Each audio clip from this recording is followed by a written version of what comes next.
The smell of cedar and old wool hit me the moment I stepped through my aunt's front door, the way it always had since I was a child.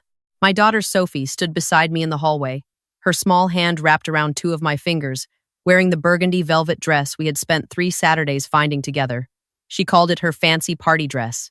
She had asked me twice on the drive over whether her barrette was straight. I had told her twice it was perfect.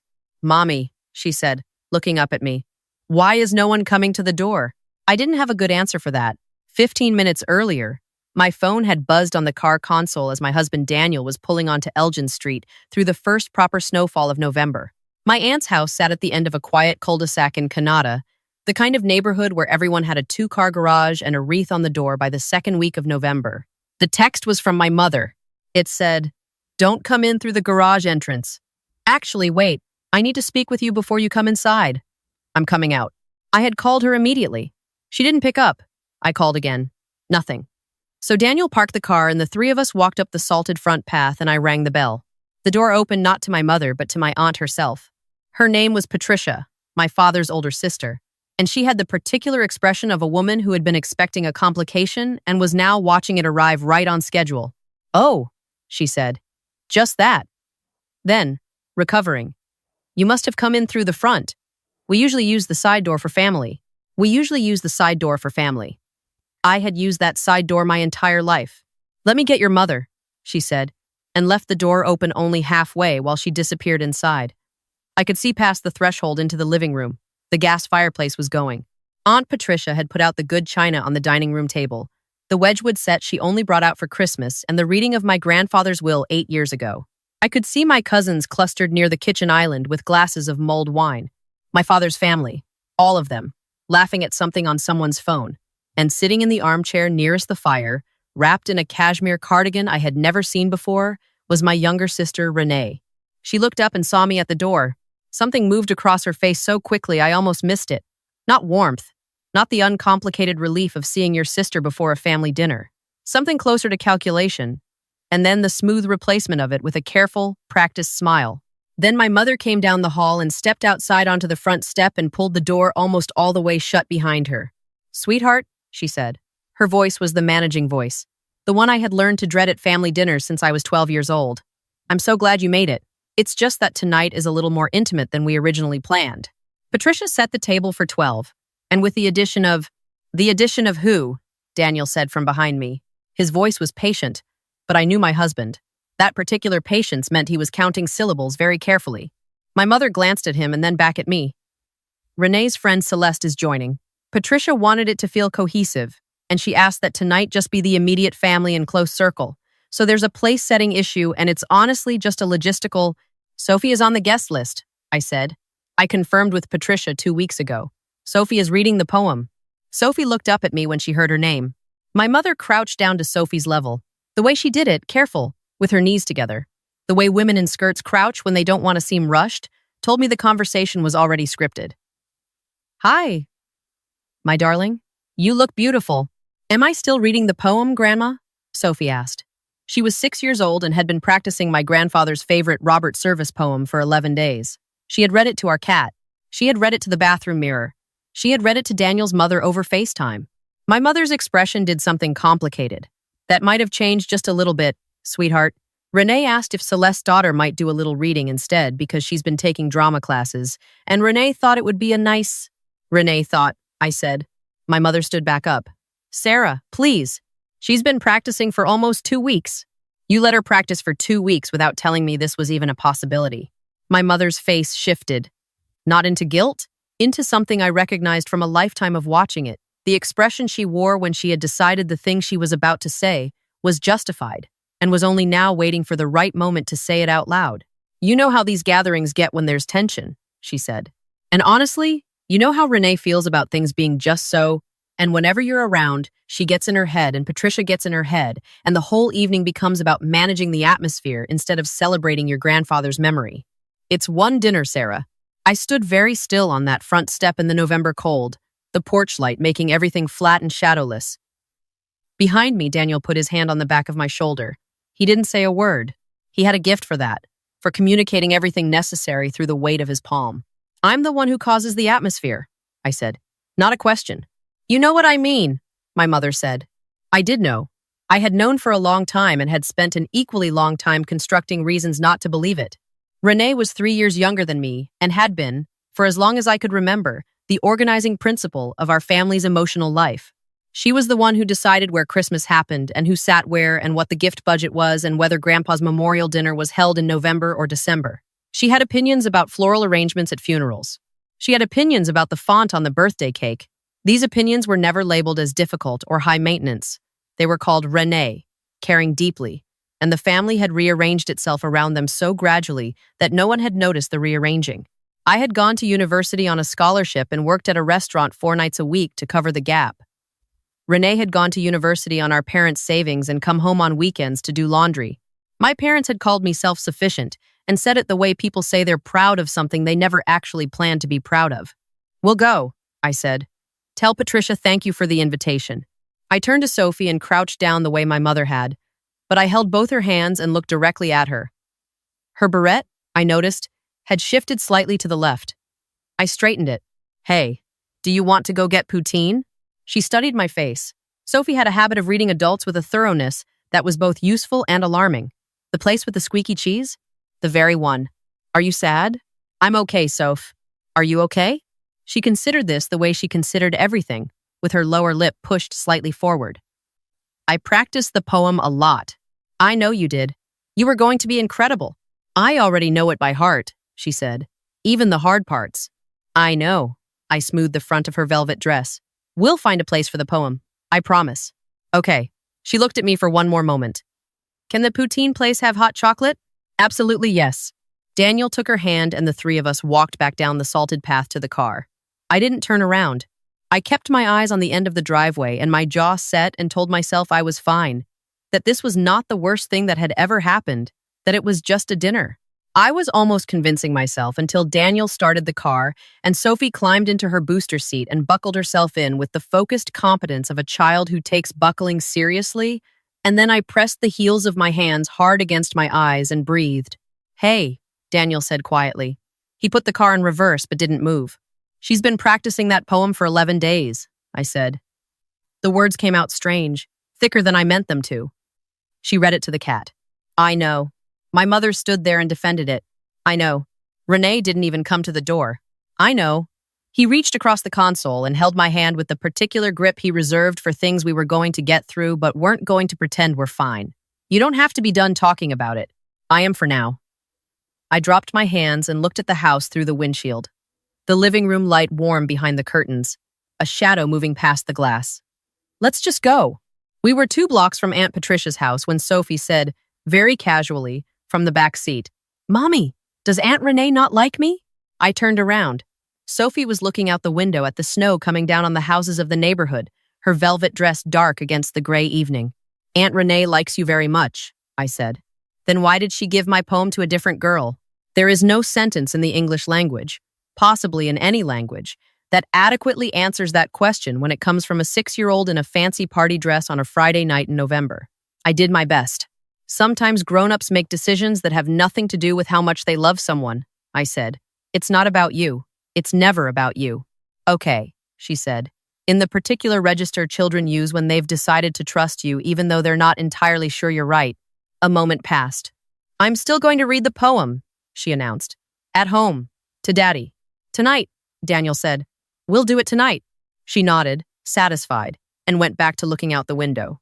I found Daniel's hand again on the console and held it and looked out at the Edmonton street and the porch lights blurred soft by the falling snow, and I was not fine. I was genuinely not fine, but I was keeping it together, and for the moment that was the only job I had. We had been driving for 9 minutes when my phone rang. I looked at the screen. My father. My father had been inside Aunt Patricia's house the entire time. He had been sitting in the dining room with the Wedgwood china and the mulled wine, and he hadn't come to the door. He hadn't sent a single message while I was standing on that front step in the cold. Whatever he was calling to say right now, I had no idea what container I had left to hold it in. Daniel glanced at the screen, then at the road. "Up to you," he said. I answered, "Sarah." My father's voice was not what I expected. It wasn't the careful neutrality he used when he was trying not to take sides, the diplomatic non-voice I had been hearing my whole life at family dinners. It was tight, controlled in the specific way of someone suppressing something real. Where are you right now? On our way home, Dad. 2 minutes from the highway. Don't get on the highway. How far back is the house? 8, maybe 10 minutes. What? Turn around. His voice cut through mine cleanly. Not loud, just absolute. Come back. Right now. This is not about the dinner. Dad, I'm not walking back in there and sitting at Patricia's table after what just... Sarah. And there was something in the way he said my name, not managed, not diplomatic, that made the back of my neck go cold in a way that had nothing to do with the weather. I need you to come back to this house. Please. Just trust me. I looked at Daniel. Daniel looked at me. He had heard enough of the call to read my face. Okay, I said. We're coming. I ended the call. Turn around, I told Daniel. He didn't ask why. He found a spot to make a careful U-turn on the snowy street and headed back the way we'd come. Sophie, who had been mid-sentence in a long and complicated story she was telling to her stuffed polar bear, noticed the reversal of direction. Are we going back to the party? We're going back to see Grandpa, I said. Oh, a pause. Will there be squeaky cheese there? Not at this particular location, but I promise poutine is still happening tonight. Okay. She returned to her polar bear. My father was outside when we pulled back onto the cul-de-sac. He wasn't at the front door. He was at the edge of the driveway, standing in the snow without a coat, and the porch light caught the gray of his hair and made him look, suddenly, older than I remembered him being at Thanksgiving. He was holding his phone at his side. He looked like a man who had been standing in one place for a long time making a decision. I got out of the car. Daniel followed. Sophie scrambled out and ran to my father without any hesitation at all, the way she always ran to him, and he caught her and held her and buried his face briefly in her dark hair. Hey there, he said. His voice cracked slightly on the 2 words. He held her for a long moment, then set her down gently. Daniel, would you mind taking this one around back? Patricia's got that little skating rink she set up. I think the lights are on. Sophie gasped. A real rink? A real rink. Boards and everything. He looked at Daniel. Daniel looked at me.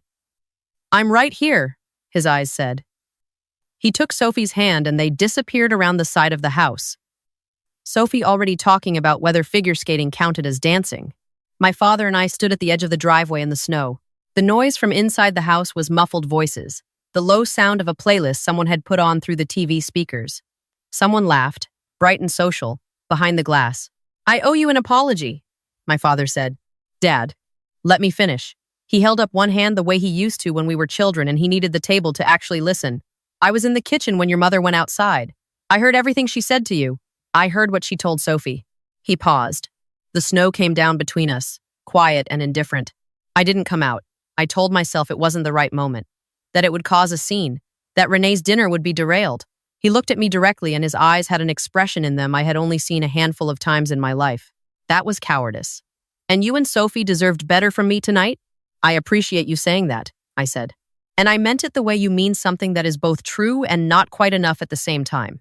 There's something else. He reached into his shirt pocket. He had come outside without a coat, I realized, which meant he had come quickly and took out his phone. He turned the screen toward me. It was a text message thread. From Renee, time-stamped 10:14 that morning. I had been at a birthday party with Sophie at 10:14 that morning. I had been watching 6-year-olds play musical chairs in someone's rec room in Barhaven while Renee had been typing this. The message was to my mother. My father had been forwarded it, apparently, or shown it. I would understand the details later. What mattered was what it said. Mom, can you handle the Sarah thing before tonight? I just don't want to deal with it. Tell her the dinner got moved or it's immediate family only or whatever. I don't care what excuse. Just make sure she doesn't show up. She always makes everything so heavy, and this is supposed to be a nice evening for Grandpa. Also, can you let Patricia know that Celeste's daughter is doing the reading instead of Sophie? I already told Celeste, and it would be weird to walk it back now. Sophie will be fine, she's 6. I read it twice, then a third time. The Sarah thing. I was a thing to be managed. I was a line in a morning text sent between tasks, somewhere between confirming the wine and arranging the flowers. She always makes everything so heavy. She planned this, I said. It wasn't a question. She planned this, my father said. This was not a last-minute seating issue. This was decided this morning, and your mother, as she has done, reliably, for most of your adult life, did exactly what Renee asked without a second's hesitation. I looked at my father's face in the porch light and the falling snow, and I thought about every family dinner where the geography of the table had been rearranged around Renee's preferences. Every Christmas where my reasonable suggestion had become a problem, and Renee's equally reasonable suggestion had become a plan. Every time I had been described as independent, as though it were a species of animal that required less food and water than other species. "I want you to come inside," my father said. "Dad, I really don't want to sit at that table tonight and not to sit at the table." He looked at me steadily. "There are things that need to be said in front of everyone. I have let too many of these moments pass because the timing was always inconvenient and the setting was always wrong and there was always a reason to wait. I'm done waiting." He looked at me with an expression I could only describe as resolved, not angry, not performing anything, just a man who had made up his mind about something and was not going to unmake it. "I spoke with my estate lawyer this afternoon," he said. Something in my chest went very still. "I've been reviewing the documents I set up after your grandfather passed. The ones that your mother and I, the ones that have been, as it turns out, gradually adjusted in informal ways that I wasn't paying enough attention to." He paused. "I'm paying attention now. I've asked to have everything reviewed and several things corrected. Dad, your grandfather's lake property in Muskoka," he said. "The one he always said would go equally to both of you." He stopped. "It has not been going equally to both of you. Your mother has been treating it as Renee's, incrementally, for 4 years. The annual property tax contribution, the renovation decisions, the booking calendar." He looked at me. "Did you know this?" I had suspected it. I hadn't let myself know it. "I'm correcting it," he said. "That's what I was doing this afternoon." My mother appeared in the front doorway then. She saw us standing at the edge of the driveway, and her face moved through 3 expressions in under 2 seconds. Surprise, then the particular alarm of someone watching a plan deviate, then the gathering of composure. That was her most recognizable expression. "Robert," she said, pulling her cardigan closed against the cold. "What are you, Sophie, and Daniel are around back?" Someone should. "Could you let everyone know I'd like a moment?" my father said. Not loud, not unkind, absolutely clear. My mother looked at him, then at me, then back at him. Something in his voice or his posture communicated something to her that made the color shift in her face. She went back inside. My father looked at me one more time. "Can you trust me?" I thought about Sophie on the back seat saying I practiced the poem a lot in a voice that contained no complaint, only fact. I thought about her straightening her barrette in the car visor mirror that morning and asking if it was even. I thought about 11 days of a 6-year-old reading Robert's service to a cat. "Yes," I said, "I trust you." He nodded and turned and led me up the front path and through the door. The warmth of the house hit me immediately.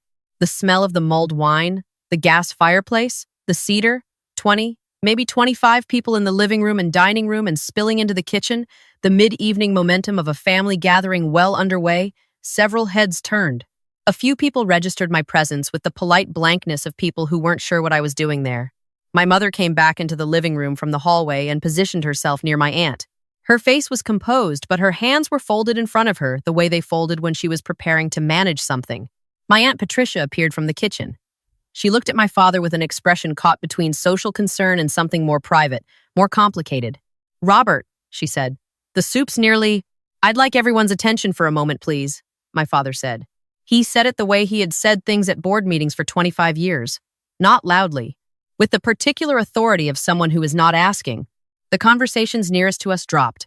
Then the ones beyond those, the way sound falls away in rooms when something shifts in the air. The playlist kept playing for a moment and then someone reached over and turned it down.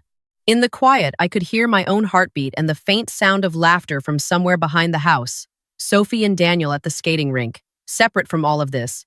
Blessedly and perfectly separate from all of this. Renee appeared in the archway between the living room and the dining room. She had changed out of the cashmere cardigan into something dressier. Her hair was done. She was holding a glass of wine, and beside her stood a woman I didn't know. Celeste, I assumed, and a small girl in a dress who was looking at the room with wide, unsuspecting eyes. When Renee saw me, her face did something I had never seen it do. It went still, completely still. The social machinery that usually ran her expressions, the warmth, the mild exasperation, the performative surprise, all of it stopped. "Dad," she said. "What is she doing here?" "She's here," my father said, "because she belongs here, because she is my daughter, because her daughter has been practicing a poem for 11 days and I should have come to that front step myself." Renee's jaw set. "This is not the time for this. I know you believe that. I know you texted your mother this morning and asked her to make sure she didn't come." He said it without volume, without theater, Just stated it. I know you'd already told Celeste's daughter she was doing the reading without checking with anyone in this family first. I know your mother, as she has done without fail, did what you asked. The quality of the silence in the room changed. It had texture now, the kind that happens when people realize they are inside a moment that is real. My Aunt Patricia put down the dish towel she'd been holding. Celeste leaned slightly back, recalibrating. Renee's fiancé, who had been standing by the bookshelf and whom I had always genuinely liked, was watching my father with an expression I couldn't quite read, careful and attentive.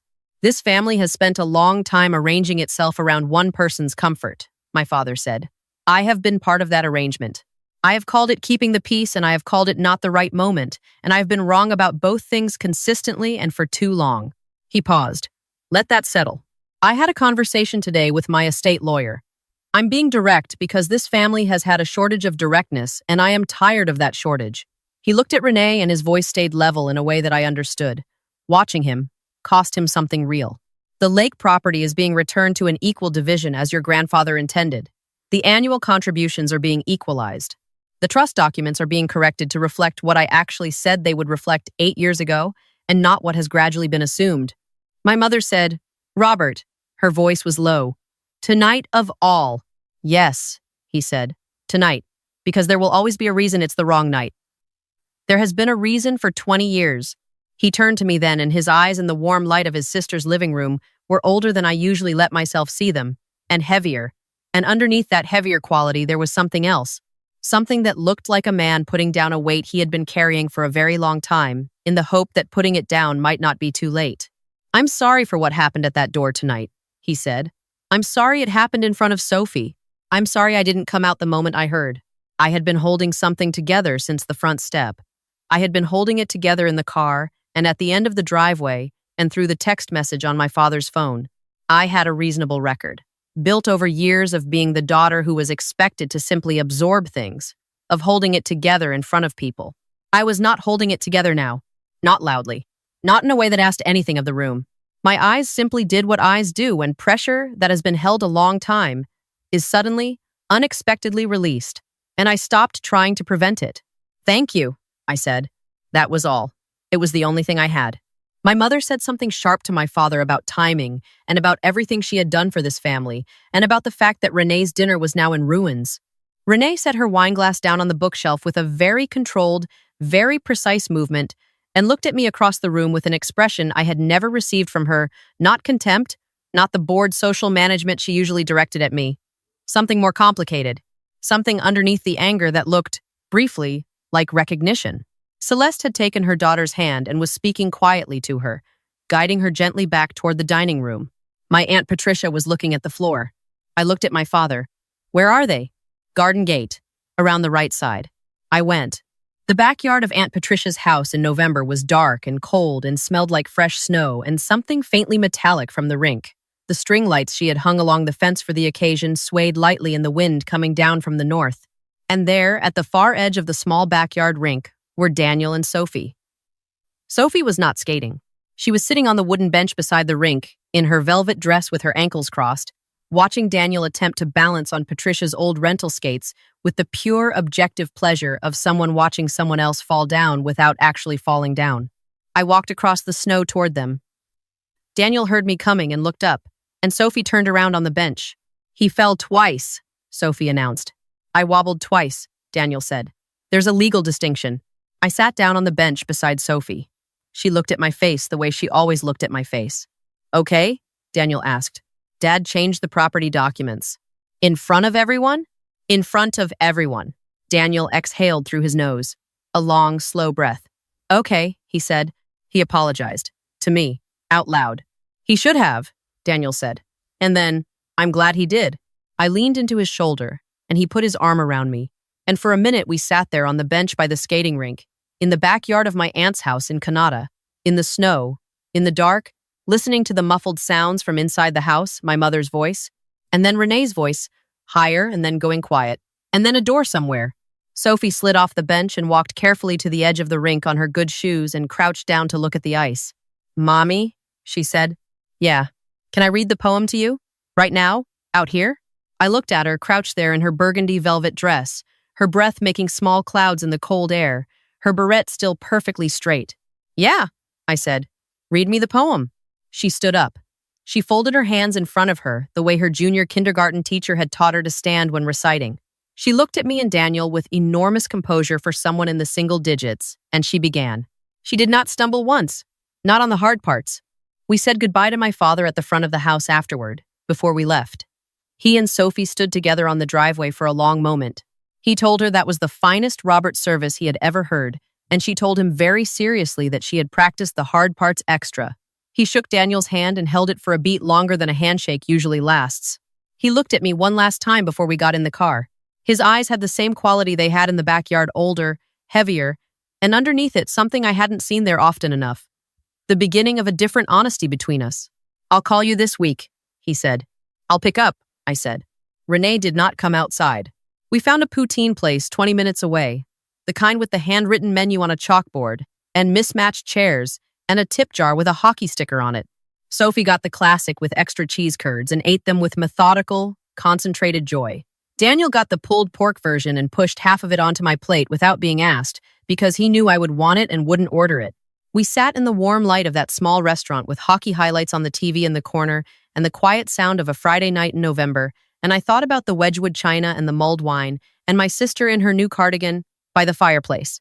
And I felt something that wasn't triumph, wasn't relief, wasn't satisfaction, something quieter than all of those things, something that felt, cautiously, like solid ground. My father called on Wednesday as he said he would. He walked me through what the lawyer had confirmed. The Muskoka property reverted to equal ownership.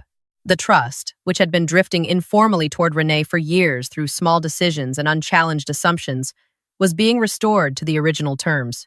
He also told me something I hadn't known, that my grandfather's watch, the one my father had always said he was holding for both of us to discuss, had been quietly set aside for Renee 2 years ago.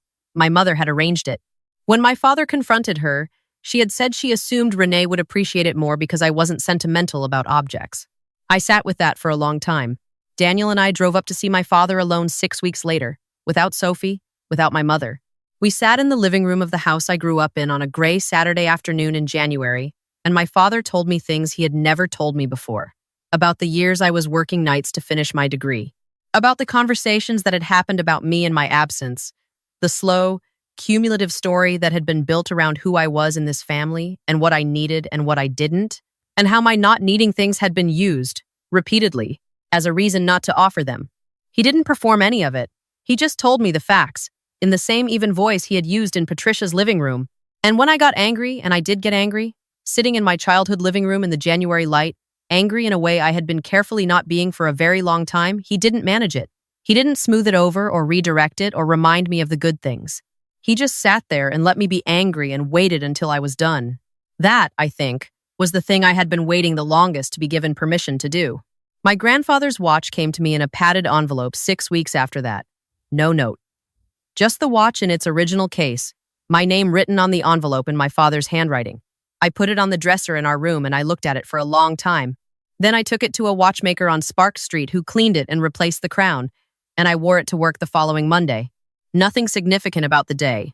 No occasion. Sophie noticed it at breakfast. She was still in her pajamas, hair flattened on one side from sleeping, and she came and stood next to my chair and looked at my wrist with great seriousness.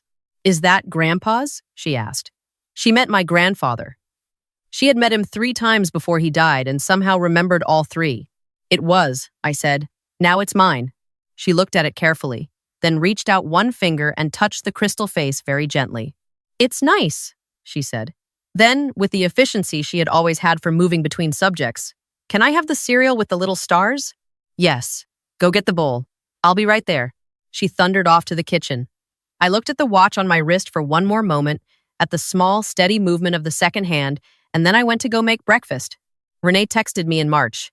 It was a long message, the kind with multiple paragraphs and careful punctuation that tells you someone has been rewriting it for days. It said things like, "I know I made you feel like you didn't belong in our family, and I think I've been competing with a version of you that I invented, and I'm not asking you to pretend it didn't happen." It wasn't complete. It left out several specific things it should have addressed.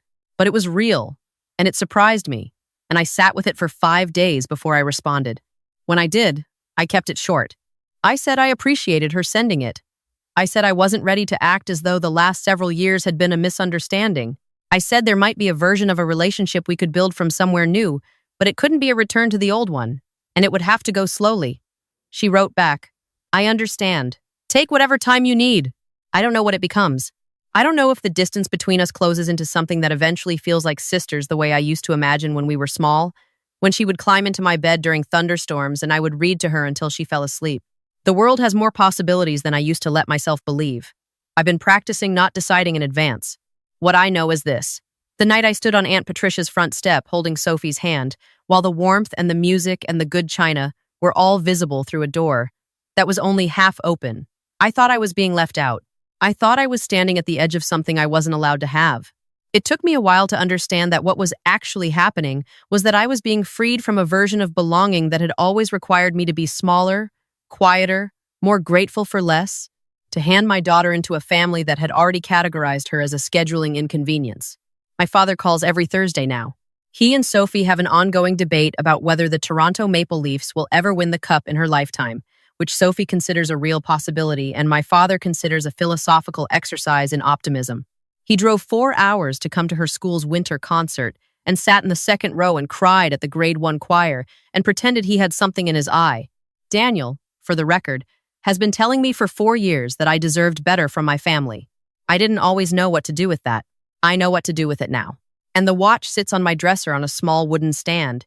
And some mornings I put it on just to put it on, just because it's mine. And it fits, and it always keeps perfect time.